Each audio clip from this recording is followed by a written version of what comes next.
So no other parent stepped up to coach your kid's team. So now you're stuck with 12 kids and have no idea what to do.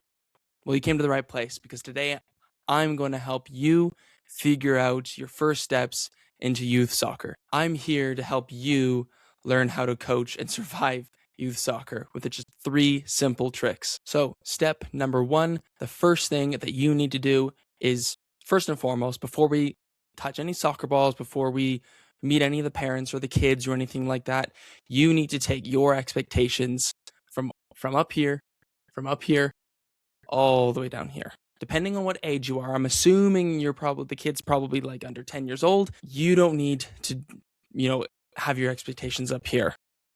Soccer is the most simplest sport, yet it's the most amazing sport for that reason. And so for you as a coach, a first time coach, you're not expected to do all these crazy things. For me at that age, at the 8 years old, I was picking dandelions and bringing them to my mom. I was doing cartwheels over on the corner of the field, not even interested at all. And now I live and breathe the sports and have worked in it for over a decade. So for me, if you're going to go into it with expectations up here and you're going to be upset at yourself for not being as good, then you're doing yourself a disservice. You have to focus on A, did they have fun? Did they enjoy themselves? And did they leave wanting to come back? Those are the 2 most important things I couldn't make an argument for all ages, but especially for those younger ages, those grassroots ages, that is the most important thing, those 2 things. The second most important thing now is you need to have a plan in place so you're not running all over like a chicken with its head cut off. You need to understand what you're there to do and how can you survive this session. Now, linked below is my Instagram. I do have a couple things on there right now. I plan to have a couple more, but if you need a couple ideas, there's that. YouTube has a lot of great things, but I'm going to help give you some framework so that you can at least start to whatever you see on the internet, so that whatever you see on the internet that you can take, and then you'll know what's kind of good and what's not so good. I'm going to teach you how to use the STEP method. And so the first part of it is S for space, T is for task, E is for equipment, and P is for players. So for the first one we want to look at, space. It might be the least important one out of the 4, but it's still extremely important to know what you're going to do. So for example, you could have a ton of space, and that would allow you to do a lot more. You could do it's probably not for this age, but if for using the older age groups as an example, you could do long range passing, crossing. For the little ones, maybe it's like a big game of British Bulldog if you've ever played that. And so you have a lot of room to work with. But for my experience, especially in Canada, when it gets snowy, we have to go indoors, you get a fraction of what you would get in outdoor. So you have to kind of be creative in what you do, and we'll get into more stuff like that. But it's important to know how much space you have to work with. The second one is task for T. So for task, it's what are we trying to accomplish in the session? Now, it really depends on sort of what club you're at or what they're like. If you're at a grassroots club, community-based, and it's super relaxed, you can kind of do whatever you want. And that's nice. For some people, that's nice to have the freedom. We can just do whatever we want. For some people, I think I fall into this category. I need to know from a club curriculum, or what do they want us? Is there a week by week sort of thing that the club sends out of a topic that we have to do?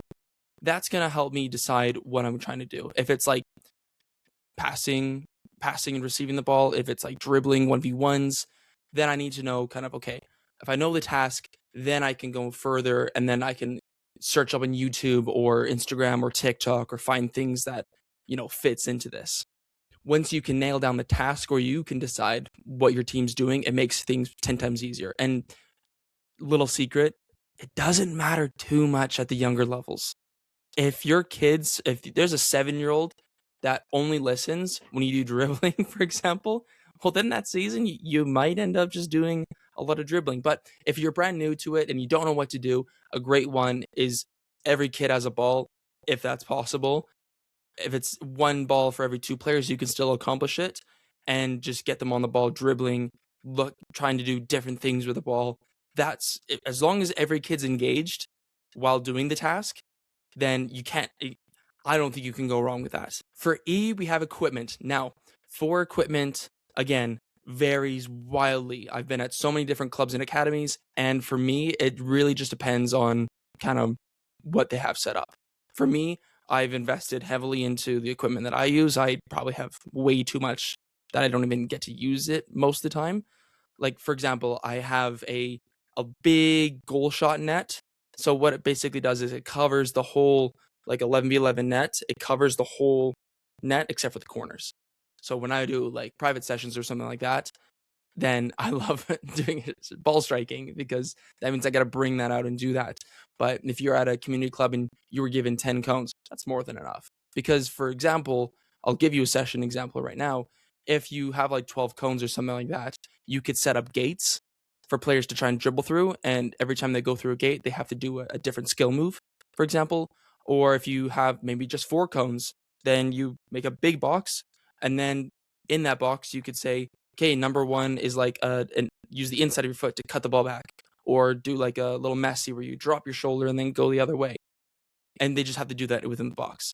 So it doesn't really matter how much equipment you have, but there are some things you can't do without a certain amount of cones. Relay races are another one that's like super low maintenance. So once you determine what equipment you have, then when you're online searching on where to find stuff, or if you're on TikTok, Reels, whatever, then that's going to allow you to see, oh, maybe I can't do that one because they have this specific setup. Or maybe I can do that one because they like used cones, or they barely used any cones, and I can get away with this and that. It allows you to kind of decide what exactly you can do.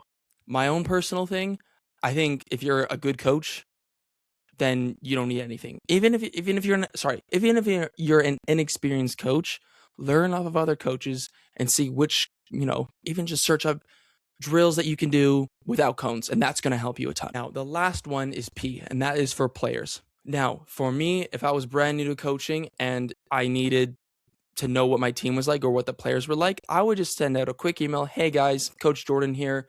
Super excited for us to get going for the season. I would love to meet. I can't wait to meet all of you. But in the meantime, just so I can kind of get meet everyone online, can you just send me a quick little detailed description of little Johnny or Sarah or all the kids, so then I can kind of get to know them a bit. What do they like? What are their dislikes? How old are they? Just so that, you can have that first connection with parents. I think that would go a really, really long way to make it really memorable. And then that way you might not get all the parents to reply back to you, but at least you'll have a semblance. Your squad's probably going to be like 6 to 8 players at most. So then you can kind of get the feeling of what each or some players are like. So then you're not walking in blind to your first session, which for me, I don't feel this anymore, but that would be terrifying if I was just a dad that volunteered and all of a sudden I'm walking in blindly. Set yourself up for success and reach out. I'm sure those parents that are probably first-time soccer parents are probably buzzing to hear from their coach. Like, for them, it's the coolest thing ever. It's Sarah's first ever soccer coach, and you want to make sure that they want to make sure that she has a great thing, Sarah's parents want to make sure that her experience is memorable. So they're going to reach out to you and let Sarah loves, I don't know, Dora the Explorer, and then she loves the color pink, or this is her first time playing soccer, but she's super excited. She's great at learning, but sometimes she's a little bit ADHD, and so she kind of goes off on her own. Like, little things like that go so far. Now, the third step is to cram your session full of ideas. Now, the reason why we want to do this is because kids, believe it or not, have the shortest attention spans in the world, especially now in an evolving environment with like screens and technology. I know I'm going to make myself sound old like that, but it's true.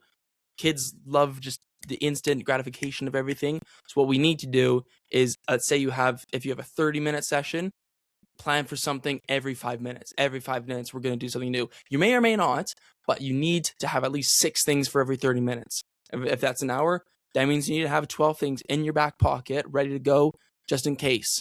Now, fingers crossed that the kids really enjoy the session or really enjoy one specific part, so you can run that a couple times. And that's the thing with kids. If they love it, just keep doing it, because we want them to have a positive experience. If they come away with us, if you just try to get through the entire session without them or without, if maybe they wanted to play a game, but then we kept going through the session and they didn't really enjoy it. They may not be devastated, but we had the opportunity to really make them enjoy it. So what I'm trying to say is, if they really like the race car game that you played, well, then just run that back all the time. Just run it back all the time. If they hated that zombie game that you saw on TikTok that you thought was really good, don't force it. It's okay. Like, again, they might like it next week or the week after, or if you take a break from it. It's just really important that whatever the kids like, we continue to do it, because the more positive experience that they have, the more that they're going to want to come back for soccer. And that's the success of a coach. Now, again, expectations, bring them down. We're not expecting perfection.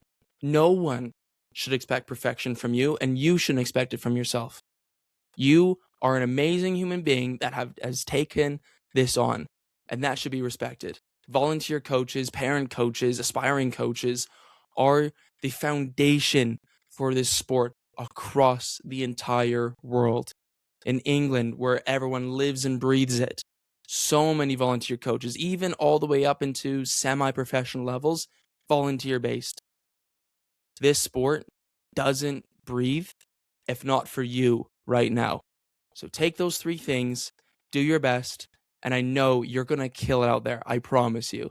I hope that this video gave you just a little bit of help for your first session, but if you have any questions, throw them down below. I am always open to a discussion. Check out my Instagram linked below. It'll have some more little nuggets of knowledge and some, practice sessions and stuff, some little ideas to help you. And like and subscribe if they found any sort of value with this. But I love you guys. See you later. Bye.